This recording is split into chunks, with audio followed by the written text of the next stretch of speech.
Из всех культур Евразии самой грандиозной, космической по духу и планетарной по ареалу распространения является культура и цивилизация кочевников скифов, сарматов и алан. Курганы скифов рассыпаны от Дуная до Памира на огромной территории, превышающей размерами любую из когда-либо существовавших империй. Влияние скифов обнаруживается в доисторической Азии и средневековой Европе, на Кавказе, в Иране, Индии и даже Японии, куда докатились мощные волны героического духа. Что же двигало ими? Какая сила заставляла идти скифов и алан по горам и равнинам, по целым континентам, и не века, а тысячелетия? Видимо, ими двигала особая сакральная сила, та космическая реальность, которую Гумилев называл пассионарной. Их миссия была нести в сознание народов и племен идеи мужества, чести, отваги, рыцарства, высокого достоинства и братства. Для выполнения этой миссии они были одарены сокровенными знаниями. Они владели тайной металлов, особым искусством ведения войны. Их носила по свету особая порода коней, и им были известны тайные знания о законах мироздания. Ареал расселения легендарных кочевых народов огромен, и весьма многочисленны имена, которыми называли их разные народы. Между тем, скифы, сарматы, аланы, а кроме того саки, асы, аорсы, роксоланы – это был единый народ Ир, Ирон, Арион, разделявшийся лишь по сословиям, по роду деятельности на воинов, правителей, жрецов и земледельцев, но объединенный единым духовным мировоззрением. Ярким примером этого служит издревле заселенный этим удивительным народом полуостров Крым.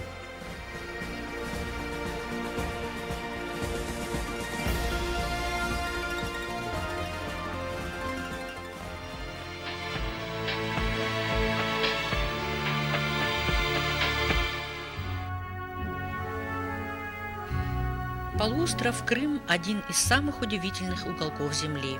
В силу своего географического положения на стыке Европы и Азии он стоял на пути исторических перемещений разных народов. Интересы многих стран и целых цивилизаций сталкивались на этой сравнительно небольшой территории. Согласно древним хроникам, самыми первыми жителями Крыма были арийские племена тавров, кемерийцев, затем последовательно здесь поселялись скифы, сарматы и аланы.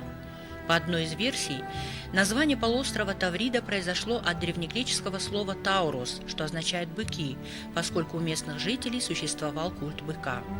Памятники материальной культуры тавров на полуострове датируются X веком до нашей эры и ранее. Найдены остатки нескольких укрепленных поселений с циклопической кладкой стен, святилищ, в том числе пещерных, а также могильников, так называемых таврских каменных ящиков, с иногда сопутствующими им менгирами и крамлехами. Тавры сформировались на рубеже бронзового и железного веков. Они занимались скотоводством и вели кочевой образ жизни в горах.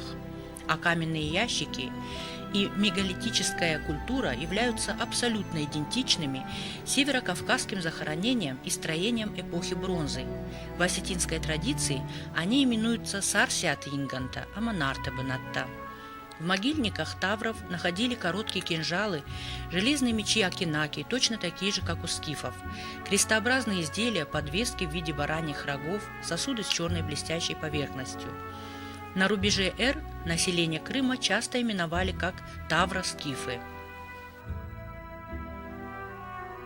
Согласно Велесовой книге, тавры основали в VIII веке до нашей эры на побережье Крыма два города.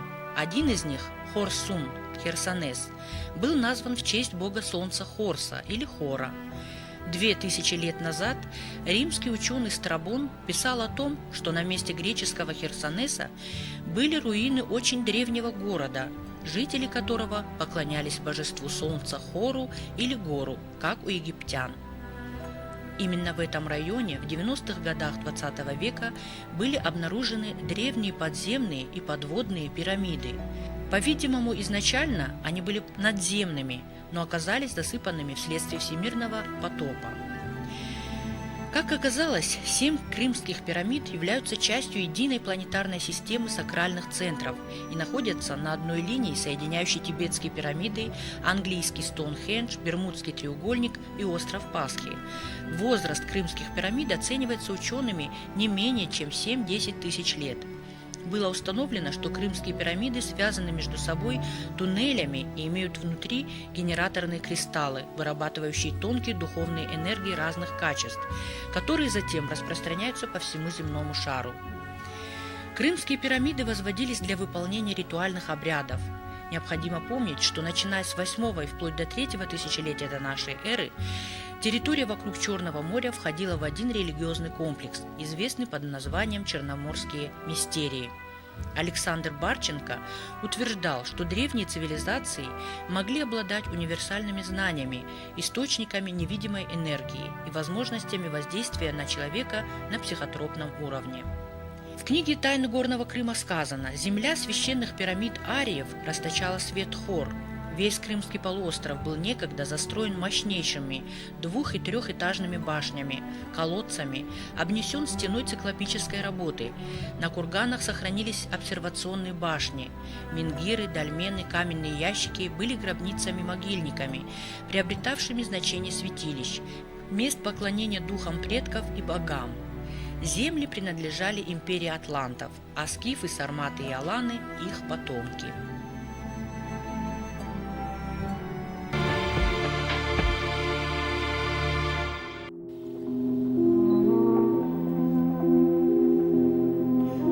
Ученые полагают, что не существует этнонима кемерийцы. Это общее название подвижного отряда скифов, населявших Северное Причерноморье и равнинную часть Таврики в IX-VII веках до нашей эры.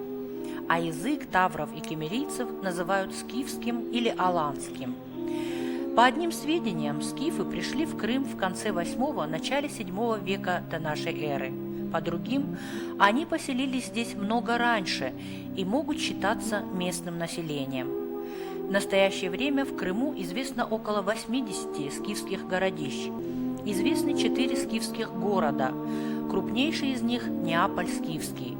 Площадь около 20 гектаров, находящийся близ Симферополя.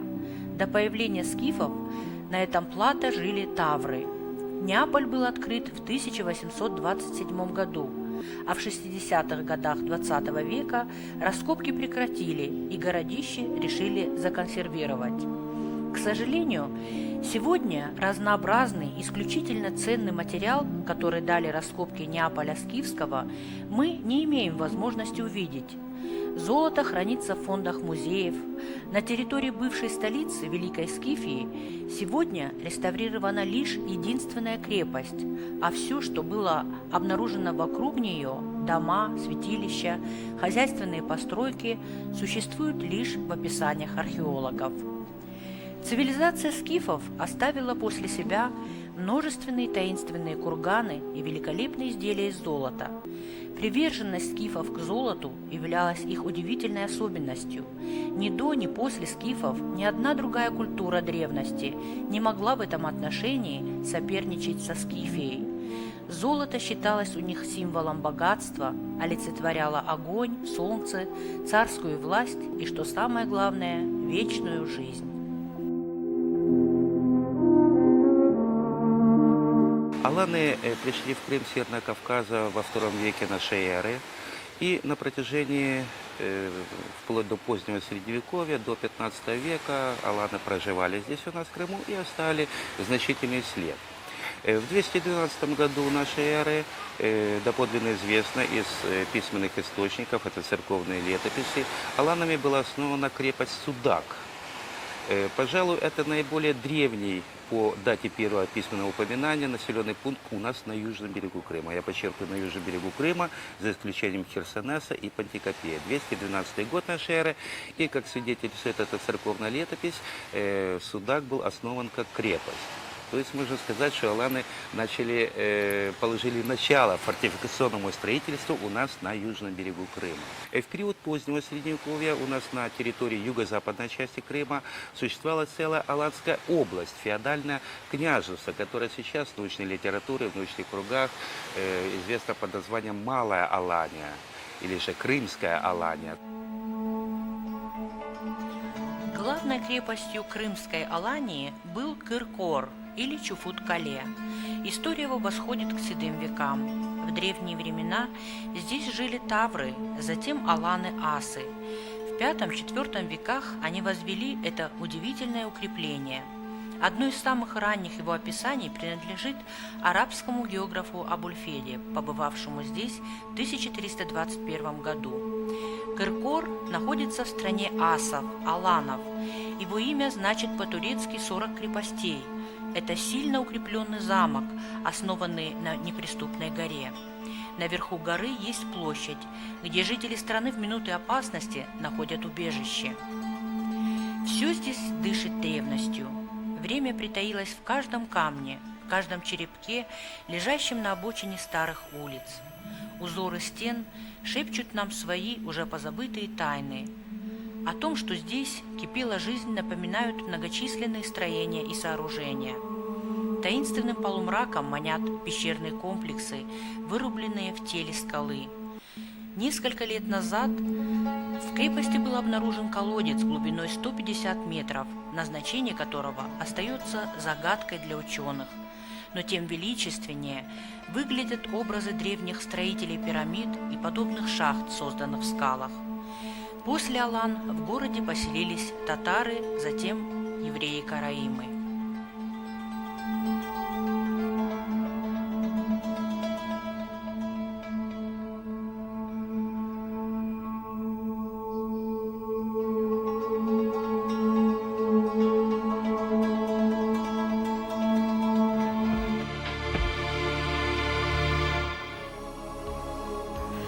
В 212 году на юго-восточном побережье Крыма аланами была построена крепость Судак, что в переводе с осетинского аланского означает «чистый», ставшая основным аланским портом на Крымском полуострове. Из всех многочисленных и разнообразных архитектурных памятников Крыма она является наиболее впечатляющим строением. Целостная оборонительная система средневекового города прослеживается, несмотря на разрушения, практически во всех деталях. Размерами, мощностью, живописным расположением и прежде всего сохранностью Судакская крепость превосходит все укрепления, сохранившиеся у берегов Черного моря. Каким путем не подъезжать к Судаку сушей или морем, открывающийся вид на долину, крепость, город заставляют затаить дыхание. Судакская крепость расположена на высокой конусообразной горе, получившей название крепостной. Архитектурный ансамбль крепости на редкость удачно связан с окружающей природой. Кажется, будто безмолвные серые громады укреплений выросли на склонах горы из самых ее недр. Крепость была перестроена генуэзцами в 1475 году.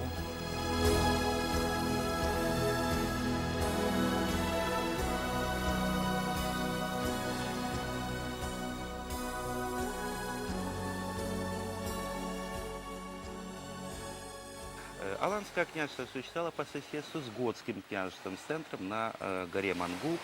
А после того, как в юго-западную часть Крыма пришли монголо-татары, это произошло примерно на рубеже 14-15 веков, аланы переселились вот из Кыркора на Мангуб, где вместе с готами, с потомками тавров, скифов, греков, армян, они и составляли население княжества Феодора. Это средневековое христианское княжество, которое существовало у нас здесь в Крыму. Аланы не ограничивались пребыванием только либо на Кыркоре, на Мангупе. Также следы алан обнаружены и в пещерном городе Эски-Кермен, на Тепе-Кермене, Кис-Кермене, Бакла. Это наши крымские пещерные города. Много тайн и загадок хранит Балаклава. первая из которых ее возраст. Город недавно отметил свой 2500-летний юбилей, но ряд ученых полагает, что первое поселение возникло на берегах удивительной бухты 30 веков назад. Какие только народы не селились на берегах Балаклавской бухты. Древнейшими обитателями ее были тавры, затем скифы. Название Балаклава происходит от аланского осетинского «балаглауан» – гавань, место стояния лодок. На высоком утесе над бухтой крепость Чембала. Ее живописные развалины сохранились до наших дней. По свидетельству Страбона, Балаклаву основали скифские цари в числе других крепостей.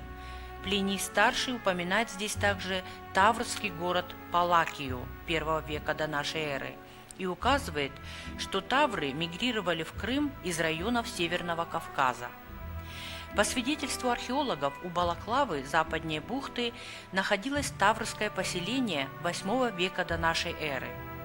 На вершине утеса, прикрывающего вход в Балаклавскую бухту, когда-то существовали более ранние крепостные постройки, а в средние века, основываясь на строительной традиции предшественников, итальянцы возвели укрепленный замок Чембала или Симбалон.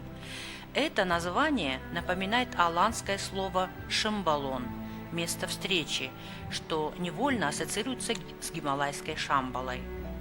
Поскольку одно из преданий гласит о существовании здесь некоего портала времени и пространства, местные жители рассказывают о старцах в белых одеяниях с венцами на голове, которые попросту парят в воздухе над камнями. Из-за паранормальных явлений существует и название «Крымская Шамбала». Построенная на самой вершине скалы крепость Чембало, Шамбалон, словно переносит человека в другое измерение, которое обволакивает атмосферой густого, плотно спрессованного культурными слоями воздуха, звучащего и вибрирующего. И в этом многовековом сгустке времен слышны голоса людей прошлого, шумы ветров, морские шторма, грохот орудий, тяжелое дыхание земли и гор, израненных битвами и взывающих к миру.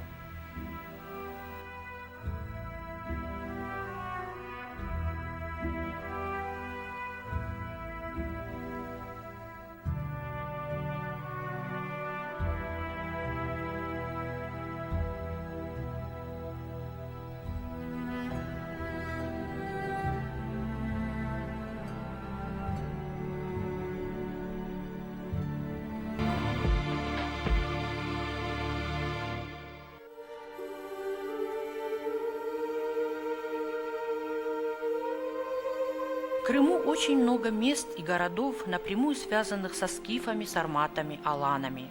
Самые известные из них – Ардабда, Саки, Судак, Алония, Неаполь, Скифский, Алушта, Мангуб, Инкерман и многие другие. Собственно, все древние строения так или иначе восходят к именам первых поселенцев, а ими были тавры, затем скифы, сарматы и аланы. Свидетельством многовековой жизни алан в горах Тавриды являются и могильники. Мы находимся в урочище Алония, близ Ялты. Что из себя представляет этот могильник? Он относится к алано-готской культуре, датируется IV-VIII веками нашей эры. Было найдено более 80 предметов экспедиции, среди них больше 60 из драгметаллов. Все эти вещи хранятся в Ялтинском историко-литературном музее и выставлены в Золотой кладовой музея. Это орлиноголовые пряжки, пряжки византийского круга, бронзовые, серебряные, с прямоугольными щитками, украшенные христианской символикой, крестами, изображениями львов, золотые серьги, украшенные альмандиновыми вставками, браслеты серебряные и бронзовые, многочисленные бусы из пасты, янтаря, глачатые бусы, всевозможные украшения. То есть это очень богатые такие комплексы. Этот древний аланский некрополь сегодня, к сожалению, никем не охраняется, и поэтому, наряду со всего лишь десятками исследованных могил, в Алонии наблюдаются сотни грабительских шурфов, навсегда лишающих нас возможности увидеть найденные черными копателями бесценные творения аланских мастеров.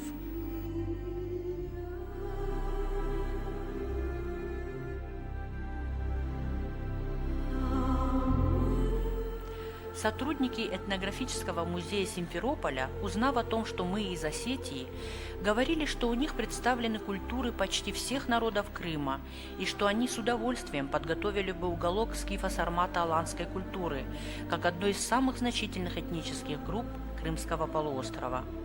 Они просили нас сообщить о своем пожелании во Владикавказе, чтобы наше правительство и музейные работники подготовили экспозиционный материал о предках осетинского народа для размещения его в крупнейшем музее Крыма. Сотни лет назад, исчерпав программу своей пассионарной миссии, легендарные скифы, сарматы и аланы ушли с исторической сцены.